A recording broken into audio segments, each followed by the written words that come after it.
नमस्कार। मैं आपको गारंटी देता हूं कि आज का ये वीडियो आप सभी के मन में से कई सारे डरों को खत्म करने वाला है। हालांकि ये बात अलग है कि यदि मैं ऐसा कहता कि आज का ये वीडियो अब मन में डर को पैदा कर देगा या फिर मेरी भावना कुछ ऐसी होती कि सावधान रहिए, कुछ ना कुछ दिक्कत होने वाली है, तो आप इस वीडियो पर मिलियंस ऑफ व्यूज होते हैं, लाखों करोड़ों व्यूज होते हैं। क्यों? अब वो मुझे भी नहीं पता, ह्यूमन साइकोलॉजी ऐसी है या फिर यूट्यूब का रिकमेंडेशन जो एल्गोरिथम है वो ऐसा है कि जो डरने वाले होते हैं वीडियोस होते हैं उन पर क्लिक ज्यादा आते हैं। खैर, यदि आप इस प्रकार के अच्छे ज्योतिष को जो प्रमोट कर रहे हैं, ऐसे वीडियोस को शेयर करेंगे अपने व्हाट्सएप ग्रुप में या फेसबुक पे, तो ऐसे वीडियोस ज्यादा चलेंगे। फिर वो जो लोग हैं जो डराने के वीडियोस बनाते हैं, वो लोग उस प्रकार के वीडियोस नहीं बनाएंगे। अच्छा, डराने का मतलब अब फिजूल में कुछ लोग डरा देते हैं, हाँ, तो फिजूल में डरने का मतलब नहीं। हाँ, कई बार केयर करना जरूरी है, कुछ चीजें होती है जिनसे आपको केयर करना पड़ेगा, थोड़ा सा डरना पड़ेगा, लेकिन फिजूल में ही कई बार डराया जाता है, जो कि अच्छी बात नहीं। और मैं उन वीडियोस की बात कर रहा हूं। चलिए आज के टॉपिक पर वापस आते हैं। और देखिए, कुंडली के कुछ भयानक भयानक योग होते हैं भयानक नाम वाले योग होते हैं, बड़े बड़े नाम होते हैं, जैसे अंगारक योग। मंगल और राहु साथ में आकर के बैठेंगे तो इस प्रकार के योग का निर्माण होगा। चंडाल योग या गुरु चंडाल योग, गुरु और राहु साथ में आकर के बैठेंगे। हालांकि मैंने योग लिखा है, इसे दोष भी कहा जाता है। अंगारक दोष, चंडाल दोष, विष दोष, श्रापित दोष। हालांकि ये दोष नहीं होते, ये योग होते हैं, इस वजह से मैं तो इन्हें योगों का नाम देता हूं। लेकिन फिर भी कई बार इन्हें दोष कहा जाता है, तो समझाने के लिए दोष शब्द का इस्तेमाल भी करना पड़ता है। और भी बहुत सारे ऐसे दोष या योग होते हैं जो युति दो ग्रह साथ में मिलकर के बनाते हैं। तो बात ऐसी है कि निसंदेह भाई आप लोग इस प्रकार के दोषों से डरते हैं, इसमें कोई डाउट ही नहीं है। लेकिन क्या ये दोष हमेशा ही खराब फल देने वाले होते हैं, परेशान करने वाले होते हैं? क्या मंगल और राहु कहीं कुंडली में साथ में आकर के बैठ गए, या बृहस्पति, गुरु और केतु, गुरु और राहु, शनि और चंद्र कहीं कुंडली में साथ में आकर के बैठ गए तो उन्होंने बस तकलीफ ही देना है? ऐसा बिल्कुल भी नहीं है। ये साथ में आकर के बैठेंगे तो ये ग्रह भी अपने अच्छे फल दे सकते हैं। जी हां, बिल्कुल आपने सही सुना। मंगल राहु, गुरु केतु, गुरु राहु, चंद्र शनि कई जगहों पर साथ में आकर के बैठने पर भी अपने अच्छे रिजल्ट्स दिखाते हैं। बहुत अच्छे रिजल्ट जातक को देखने को मिलते हैं और ऐसे योगों के बावजूद जातक बहुत प्रोग्रेस करता है। तो डरने का बात नहीं है। देखिए, हाँ, मैं ये भी नहीं कह रहा हूं कि ये योग हमेशा ही अच्छे रहते हैं, ऐसी बात भी नहीं है। अब भाई लगन कुंडली का लग्नेश अष्टम में बैठेगा, खराब होगा तो निस्संदेह इंसान को खराब ही फल मिलेंगे। अब लग्नेश जब खराब फल दे सकता है तो ये योग भी खराब फल तो दे ही सकते हैं। तो खराब फल इन योगों से भी मिल सकता है, लेकिन बहुत सी स्थितियां ऐसी है जहां पर अच्छे फल मिलेंगे। ऐसा नहीं कि आपने बस इन दोनों दो ग्रहों को साथ में बैठा हुआ देखा और बस आप निराश हो गए। अब तो बस दिक्कत ही होने वाली है, परेशानियां ही होने वाली है। मैं ऐसे इसलिए बोल रहा हूं क्योंकि रोज मैं कंसल्टेशन देता हूं, सुबह से लेकर शाम तक बैठा रहता हूं, कुंडली कंसल्टेशन देते रहता हूं और मुझसे इस प्रकार के सवाल ज्यादा किए जाते हैं। जब कोई काम नहीं बनता है तो मैं कहता हूं भाई देखिए ऐसी ऐसी प्रॉब्लम हो। कहते नहीं सर, हमारी कुंडली में तो इस प्रकार का योग बना हुआ है, ये दिक्कत दे रहा है, हमें तो ऐसा बताया गया। तो मैं फिर उन्हें समझाता हूं भाई ऐसी बात नहीं है। देखिए, मैंने एक उदाहरण के तौर पर एक कुंडली बनाई है आपको समझाने के लिए कि कहां पर इस योग के खराब फल नहीं मिलेंगे। लॉजिक देखना। ऐसा देखिए, मैं मेष लग्न से लेकर के मीन लग्न तक की कुंडलियां नहीं बना सकता, उसमें अलग अलग जितने भी प्रोबेबिलिटीज बनेंगी, है ना, जितनी भी संभावना, जितनी भी प्रोबेबिलिटीज बनेंगी, वो सब मैं आपको यहाँ पर नहीं बता सकता, समय बहुत ज्यादा लग जाएगा। लेकिन एक कुंडली सिंह लग्न की मैंने कुंडली बनाई है और मंगल राहु को जो बैठा दिया मैंने 11वें स्थान पर, 11th हाउस पर। अभी क्या लगता है, मंगल और राहु यहां पर खराब हो गए, अंगारक दोष देने वाले हैं, अंगारक योग बनाने वाले हैं। और निसंदेह जातक को, चूंकि लाभ स्थान 11th हाउस, एकादश स्थान लाभ का स्थान होता है, तो जातक को लाभ तो होने ही नहीं वाला है। बिल्कुल भी ऐसा बिल्कुल भी नहीं है। इस प्रकार का जातक हो सकता है, अब देखिए और भी चीजों को देखना पड़ेगा कुंडली में, लेकिन हो सकता है कि इस प्रकार का जातक बहुत बड़ी एक इन्वेस्टिगेटिंग एजेंसी में काम कर रहा हो, जैसे सीबीआई हो गया, सीआईडी हो गया, हाँ, जो इन्वेस्टिगेट करती है क्राइम्स को। इस प्रकार की स्थिति को पैदा कर सकता है मंगल राहु। कोई बहुत ऊंची पोस्ट पर कोई नेशनल सिक्योरिटी एडवाइजर बन जाए, जो सिक्योरिटीज को डील करता है, जो आतंकवादी हैं उनकी सोच का भी पता है, उनकी सोच का भी अंदाजा है, और जो साहसिक सेवा में भी लिप्त है, साहसिक सेवा भी करता है और जनता की का बचाव करता है, तो ऐसी स्थिति को ये मंगल राहु पैदा कर सकते हैं। तो ये खराब तो हुआ ही नहीं कहीं से कहीं तक। अब ऐसा क्यों कर सकते हैं, अब मैं इसका रीजन भी बता देता हूं। मंगल कौन है यहां पर भाई, सिंह लग्न की कुंडली है, मंगल कौन हो गए, 1 नंबर लिखा हुआ है 9वें स्थान पर, तो मंगल हो गए भाग्येश। हालांकि मंगल चतुर्थेश भी है, सुखेश भी है, लेकिन हम चूंकि भाग्येश को इसलिए देख रहे हैं क्योंकि योग कारक ग्रह का दर्जा भाग्येश होने के नाते मंगल को प्राप्त है। और यदि भाग्येश कहीं लाभ स्थान पर जाकर के बैठ गए, 11वें भाव पर जाकर के बैठ गए, तो यह बात तो निश्चित है कि भाग्य में लाभ तो आ गया। हाँ, तो निश्चित तौर पर जातक के भाग्य में लाभ, लेकिन यहां पर भाई राहु भी आ गए, यही तो समस्या है। लेकिन भाई यहां पर यह देखें कि राहु उच्च राशि स्थित है, 3 नंबर के साथ है। 3 नंबर का मतलब क्या, 3 नंबर का मतलब होता है मिथुन राशि। मिथुन राशि में राहु हो जाते हैं उच्च, और उच्च हो जाते हैं तो राहु यहां पर इंडिविजुअली अपने अच्छे फल देंगे, ना कि खराब फल देंगे। देखिए लग्नों की कुंडली के माध्यम से राहु और केतु अच्छे या खराब फल नहीं देते। राहु केतु कभी योग कारक और मारक नहीं होते। राहु केतु तो राशियों के आधार पर अच्छे या बुरे फल देते हैं।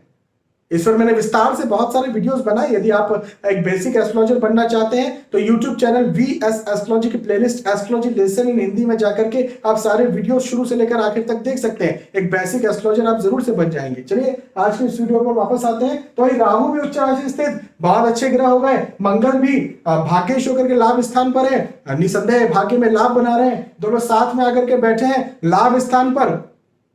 इन्होंने निश्चित तौर पर लाभ देना ही देना है। ये अंगारक योग कह करके कोई इनकी शांति करवा देना तो समझ लेना इसको ज्योतिष नहीं आता।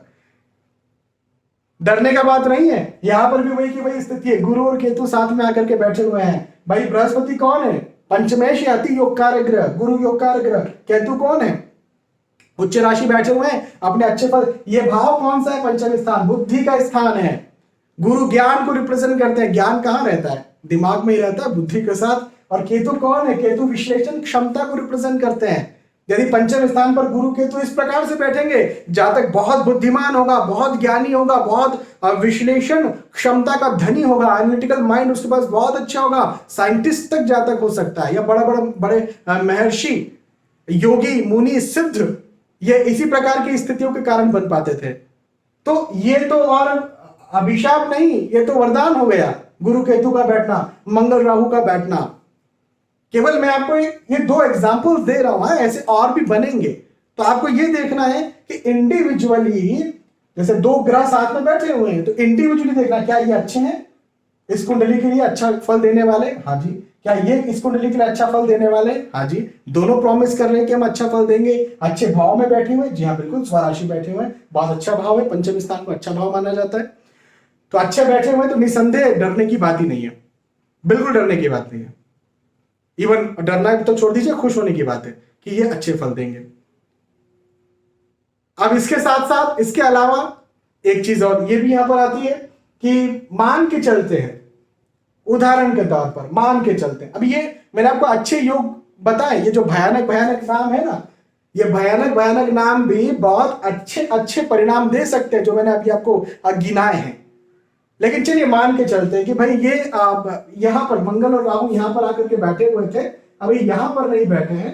ये मान लेते हैं कि मंगल और राहु चलिए यहां पर आकर के बैठ गए। मंगल तो चलिए स्वराशि हो गए, राहु यहां पर आकर के बैठ गए 1 नंबर के साथ। अभी 1 नंबर का मतलब क्या होता है, 1 नंबर यानी भाई मेष राशि, राहु कभी भी अच्छे फल नहीं देने वाले। यहाँ पर मंगल बहुत स्वराशि बैठे हैं, भाग्येश भाग्य भाव में बैठे हैं, इससे अच्छे फल क्या मिलने वाले मंगल के।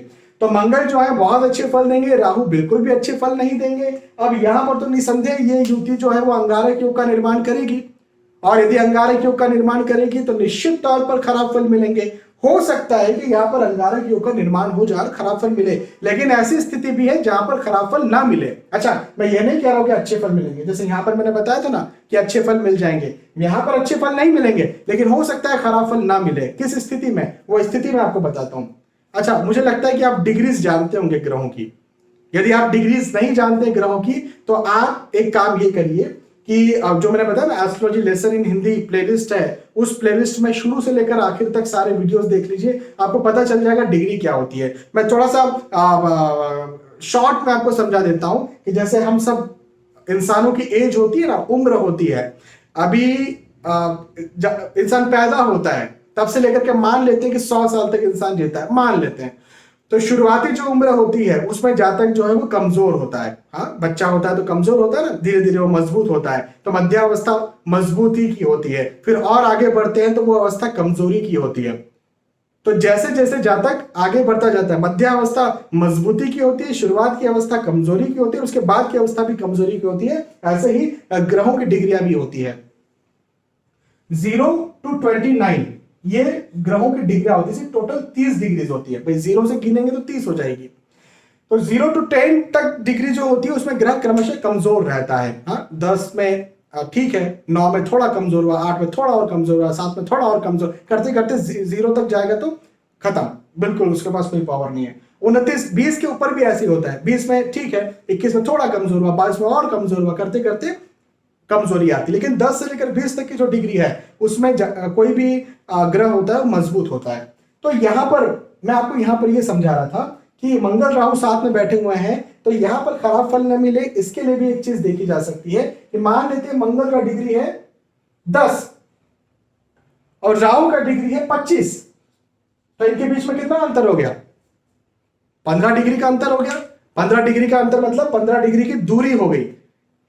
हाँ, 1 10 ये भी मान के चले कि चेयर्स रखी हुई 30, 0 से स्टार्ट करा, 0 एक चेयर को नाम दिया 29 तक है, तो एक बैठा हुआ है 10 नंबर की चेयर पर, एक बैठा हुआ 25 नंबर की चेयर पर। यदि 10 और 25 15 चेयर्स का यदि डिफरेंस है बीच में, तो निसंदेह कोई दोस्ती भी नहीं अपनी निभा पाएगा इतनी दूरी पर, और नहीं कोई दुश्मनी निभा पाएगा। तो यहां पर डिग्री वाइज क्लोज कंजंक्शन नहीं है। अच्छा, यहां पर यही होता, मंगल की डिग्री 10 है और राहु की डिग्री हो जाती 11।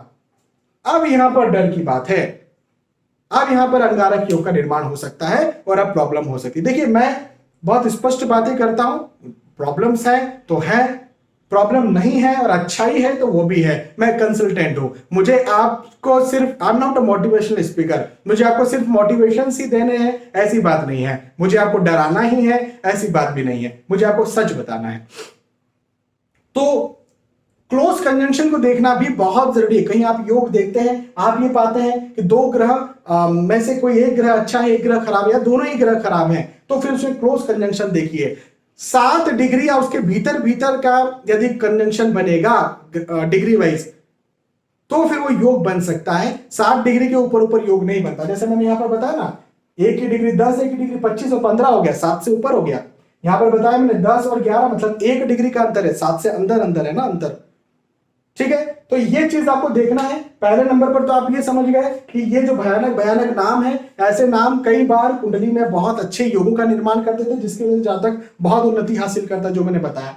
कई बार यह भी होता है कि भाई दोनों ग्रह खराब है, दोनों में से एक ग्रह खराब है, हाँ चंडाल योग का निर्माण या खराब योग का निर्माण हो सकता है, लेकिन फिर डिग्रीज देखिए। डिग्री यदि दूर है, ये 15 डिग्री वाला यदि दूर है डिग्री, ये 15 डिग्री का अंतर था ना इनमें, यदि ऐसा है चिंता की बात नहीं है, खराब फल नहीं मिलेगा। अच्छा, अच्छे फल मिल जाएंगे क्या? अच्छे फल भी नहीं मिलेंगे, लेकिन खराब फल नहीं मिलेंगे। हाँ, ये यदि आ गया 1 डिग्री या 7 डिग्री तक अंतर आ गया, तो खराब फल जरूर से देखने को मिलेंगे। तो यहां पर समझाने का उद्देश्य मेरा यह था कि ये भयानक भयानक नामों से आप डरिए मत। कई बार यही भयानक नाम अच्छे अच्छे रिजल्ट दे जाते हैं, और कई बार कुंडली में खराब दिखते हैं पहली नजर में, लेकिन उनको जब आप डीपली एनालिसिस करने जाएंगे तो वो अपने उतने खराब फल नहीं देंगे, कम देंगे।